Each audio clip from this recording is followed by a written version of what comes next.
আসসালামু আলাইকুম। যারা ৪৯তম বিসিএস পরীক্ষা দিবে অর্থাৎ পদার্থবিজ্ঞান, তাদের সাবজেক্টের যে একটা সিলেবাস এটা দেওয়া হয়েছে। আপনারা অবশ্যই দেখবেন, ভালো লাগলে সাবস্ক্রাইব করে দেবেন। যেমন সলিড স্টেট ফিজিক্সের অনেকগুলো চ্যাপ্টার দিছে, সিলেবাস দিছে, এটা দেখবেন।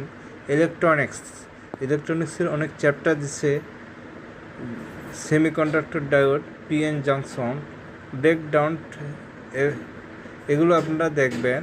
তারপর আপনারা দেখেন ফিজিক্স টু এর মধ্যে আছে যেমন classical mechanics, special theory of classical mechanics, quantum mechanics, তারপর হচ্ছে Atomics and molecular physics, nuclear physics. এগুলোর মধ্যে অনেকগুলো চ্যাপ্টার আছে, অধ্যায় আছে, এগুলো আপনাদের ভালো করে পড়তে হবে।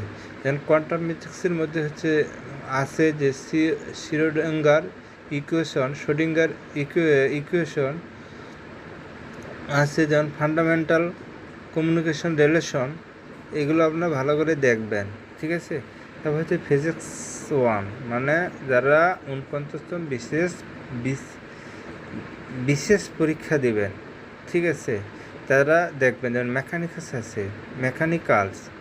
মেকানিক্স এখানে আছে ডায়নামিক, নিউটনের সূত্র, মোশন অ্যান্ড ডায়নামাইজেশন, এগুলো ভালো করে পড়তে হবে। প্রপার্টিস অফ ম্যাটার, এখানে অনেকগুলো চ্যাপ্টার আছে, অধ্যায় আছে। ওয়েভ অ্যান্ড অসিলেশন, এটা আছে। Heat, temperature, kinetic theory of gas, এটা আছে। এগুলো আপনারা দেখবেন, পড়তে হবে। তারপর আপনার কি আছে, এই যে অপটিক্স আছে, এগুলো হচ্ছে ৪৯তম বিসিএসের ফিজিক্সের সিলেবাস, ঠিক আছে।